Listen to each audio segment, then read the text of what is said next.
వీక్షకులందరికీ నమస్కారం. అందరికీ కూడా నూతన ఆంగ్ల సంవత్సర శుభాకాంక్షలు.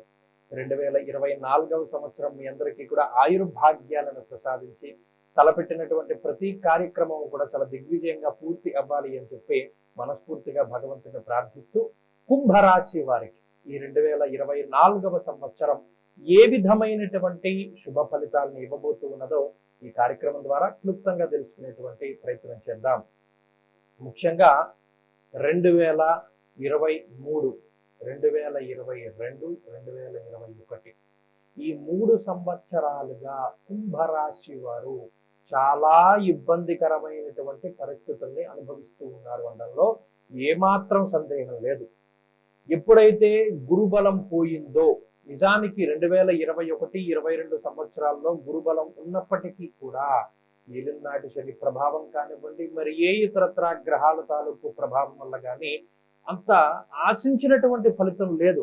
ఫలితాలు ఉన్నాయి కాదన్న కానీ ఏదో ఒక తెలియని వెలితి, అసంతృప్తి, ఆ అవమానాలు లేదా ఆ అసంతృప్తి, జీవితం మీద సరి అయినటువంటి ఇంట్రెస్ట్ లేకపోవడం, పరధ్యానము, ఇలా కాలాన్ని అతిక్రమించి భోజనం చేయడం దగ్గర నుండి పరాకుగా కాలాన్ని వ్యర్థంగా దూబరా ఖర్చులతోటి, వ్యసనాలతోటి మన కాలక్షేపం చేసినటువంటి పరిస్థితుల వరకు కుంభరాశి వారి యొక్క స్థితిగతులు అయితే అంత ఆనందదాయకంగా లేవు. మరి 2024లోనో ఈ సంవత్సరంలో కూడా ఏలినాటి శని ప్రభావం ఉన్నది. కానీ రాహువు అనేటువంటి ఒక గ్రహం అనుకూలిస్తే ఎంత తీవ్రమైనటువంటి సమస్య అయినా సరే సమస్య పోతుంది. ఇక మీదట అనగా ఈ 2024 సంవత్సరంలోనూ అలాగే 2025 సంవత్సరంలోనూ కూడా గురుబలం అనేటువంటిది కుంభరాశికి లేదు. ఎప్పుడు గురుబలం వస్తుంది? 2026వ సంవత్సరంలోనే గురుబలం వస్తుంది. మరి అప్పటి వరకు గురుబలం లేదు, ఏలినాటి శని తీవ్రంగా ఉంటుంది. మరి అటువంటి తరుణంలో రాహు గనక యోగించినప్పుడు సౌభాగ్య భాగ్యం ఆరోగ్యం అర్ధలాభం యశస్కరం. ఇది చాలా గొప్ప విషయం. రాహు 2వ స్థానంలో అనుకూలించడం. చాలా మంది అనుకుంటారు రాహు తృతీయంలో యోగిస్తారని. మీకు తెలిసినట్టుగా ఇంకొకరు ఎవరికి తెలియదు. రాహు 2022, 21 సంవత్సరాల్లో లేదా 2023 నవంబర్ వచ్చేంత వరకు కూడా మీకు తృతీయంలోనే ఉన్నారు. మరి రాహు ఎంతగా యోగించారో మీకే తెలియాలి. నేను చెప్పాను కూడా, రాహు తృతీయంలో యోగించరు, మీనానికి యోగిస్తారు. 2లో ఉన్నారు కాబట్టి మేషంలో రాహు సంచారం ఉన్నప్పుడు కుంభరాశి వారికి బాగోదు అనుకున్నాను. మీరే చూశారు. ఎందుకంటే మీరే ప్రత్యక్ష సాక్షులు. మనం ఎంత శాస్త్రాన్ని ఉపయోగిస్తున్నామో మీకే తెలుస్తూ ఉంటుంది.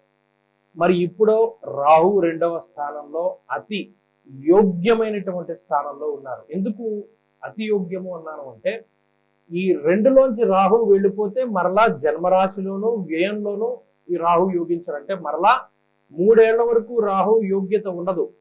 2025 మార్చి వరకు కూడా రాహు అనుకూలత ఈ రాశి వారికి ఉన్నది. ఆ తదుపరి మరలా 3 ఏళ్ల వరకు రాహు యోగించరు. కాబట్టి రాహు షష్ఠ స్థానం తర్వాత యోగించినటువంటి స్థానం 2 మరలా 11లోనే యోగిస్తారు. మరి అప్పటి వరకు 2లో ఉండే రాహువే యోగాన్ని ఇవ్వాలి. ఏ విధంగా ఇస్తారు? సౌభాగ్య భాగ్యం ఆరోగ్యం అర్ధలాభం యశస్కరం. అర్థం అంటే డబ్బే కదా. అర్థం లాభం. అర్థం అంటే స్త్రీ, అర్థం అంటే డబ్బు. ఒక రకమైనటువంటి విధానంలో 2వ స్థానం కుటుంబ స్థానం, ముఖస్థానం, వాక్స్థానం, ధనస్థానం. అలాగే ఈ స్థానానికి సంబంధించి రాహు ఇచ్చినటువంటి యోగ్యత ఏంటయ్యా అంటే, 1 వివాహం జరిపిస్తాడు. కుంభరాశి జాతకులు ఎవరైతే ఉన్నారో వారికి వివాహాది శుభ కార్యక్రమాలు జరగడానికి అవకాశం ఉంటుంది. అలాగే వివాహమై డైవర్స్ అయిపోయినటువంటి వాళ్ళకి కూడా తిరిగి ఒక యోగ్యమైనటువంటి కుటుంబం ఏర్పడడానికి రాహు కారణమవుతారు. కుటుంబంలో ఉండేటువంటి కలహాలు తగ్గుముఖం బట్టి మరలా వారు దాంపత్య జీవనాన్ని చక్కగా సుగమం చేయడానికి కూడా రాహు ఉపకరిస్తారు. అలాగే ఆరోగ్యానికి రాహు కారణం. అలాగే సంతతి కలగడానికి కూడా రాహు కారణం. అలాగే రకరకాలైనటువంటి మార్గాల నుండి చిత్ర విచిత్రంగా ధనార్జన చేయడానికి కూడా రాహు కారణమవుతారు. అలాగే గతంలో కోల్పోయినటువంటి, నష్టపోయినటువంటి ధనాన్ని తిరిగి సంపాదించడానికి రాహు కారణమవుతారు. మరీ ముఖ్యంగా ఇతరులకు ఎవరికో డబ్బు అప్పుగా ఇచ్చి ఇక అసలు వాళ్ళు కనబడట్లేదు, ఆ డబ్బు మనకి రాదు, వదిలేసుకున్న సందర్భానికి కూడా మరలా తిరిగి ఆ వ్యక్తి మీ దగ్గరికి వచ్చి డబ్బు ఇచ్చేటువంటి పరిస్థితులకి రాహు కారణమవుతారు. ఇలా ఆర్థికంగా అయితే రాహు ఏవి ఇబ్బందులు ఉండవు. మీకు అటు గురుబలం లేక, గురుబలం తృతీయ స్థానంలో ఉండదు. అతిక్లేశం, బంధువైరం, దారిద్ర్యం, దేహపీడనం అన్నాడు. అంటే చాలా కఠినమైనటువంటి పదాలు వాడాడు. తృతీయంలో గురువు ఉండడం దోషం, అది అరిష్టం. అందుకనే బాలారిష్ట దోషాల్లో గురుడు తృతీయంలో ఉండడం దోషం అన్నారు. మరి ఇప్పుడు తృతీయంలోనే గురుడు సంచరిస్తున్నారు కదా. ఈ కుంభరాశి వారికి మేషంలో గురుడు ఉంటారు. దీని తర్వాత చతుర్థ స్థానంలో గురుడు ఉంటారు. అది కూడా అంతే. యాచనం, బుద్ధి, చాంచల్యం, తేజో, హానిర్ధన, వ్యయం రెండూ కూడా గురుడు యోగించేటువంటి స్థానాలు కాదు. కాబట్టి గురు బలం లేనంత కాలము కూడా ఈ రాహు బలాన్ని మీకు ప్రసాదించి అటు గురుడిచ్చేటువంటి చెడు ఫలితాలని, శనిచ్చేటువంటి చెడు ఫలితాలని రాహు దూరం చేస్తారు. కాబట్టి గత సంవత్సరాలతో పోల్చుకుంటే 2024 శుభయోగాన్ని ప్రసాదించేటువంటి సంవత్సరం. ఉద్యోగంలో ఎదుగుదల ఉంటుంది, ఉద్యోగంలో మార్పులు, విదేశాలకి వెళ్ళాలి అన్నా, విదేశాల్లో స్థిర నివాసం పొందాలి అన్నా, సంతానం కలగడానికైనా, వివాహం కలగడానికైనా, సౌభాగ్యం అభివృద్ధి చెందడానికైనా వీటన్నిటికీ కూడా రాహు కారణం. కాబట్టి ఈ సంవత్సరంలో రాహు అనుకూలత ఉంది. కాబట్టి మీకు అటు శని వల్ల, గురుడు వల్ల ఇబ్బంది వస్తుంది. అయినప్పటికీ రాహు బయటపడేస్తారు.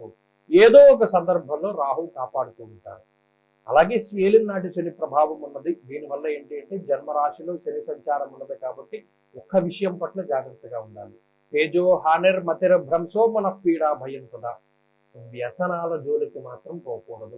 ఈజీ మనీ, తేలికగా ధనాన్ని సంపాదించాలి అనేటువంటి ఆలోచన ఎప్పుడు కలిగినా ఆదిలోనే ఖండించేయాలి. ఏదో మాకు ఇలా ఇస్తే డబ్బు వస్తుందండి, లేకపోతే ఇలా మనం ఇన్వెస్ట్ చేస్తే 10 అవుతుందండి, జూదం బెట్టింగుల్లో డబ్బు వస్తుందండి, లేకపోతే స్టాక్ మార్కెట్లో డబ్బు వస్తుందండి, ఎలాగైనా సరే ఈజీగా ధనం మాత్రం రాదు. ఆ ఒక్క విషయాన్ని జాగ్రత్తగా గుర్తుపెట్టుకోవాలి. వ్యసనాలకి, ఈజీ మనీ, ఈజీగా డబ్బు సంపాదించాలి అనేటువంటి వాటికి ఈ సంవత్సరం గనక కుంభరాశి వారు దూరంగా ఉంటే చక్కగా ఆనందదాయకమైనటువంటి సమయాన్ని గడుపుతారు. కుటుంబంతో సమయాన్ని గడుపుతారు. శుభ కార్యక్రమాలతో సమయాన్ని గడుపుతారు. తీర్థయాత్రలతో ఈ కాలాన్ని గడుపుతారు. ఆ విషయాలను దృష్టిలో పెట్టుకోండి. ఈ ఏలినాటి శని గురు బలాన్ని పెంపొందించుకోవడానికై కాలభైరవాష్టమి వ్రతాల్ని ఆచరిస్తూ ఉండండి. అనఘాష్టమి వ్రతాల్ని ఆచరిస్తూ ఉండండి. ప్రతిరోజు హనుమాన్ చాలీసా గాని, ఆంజనేయ స్వామి వారి సింధూరాన్ని గాని ధారణ చేస్తూ ఉండండి.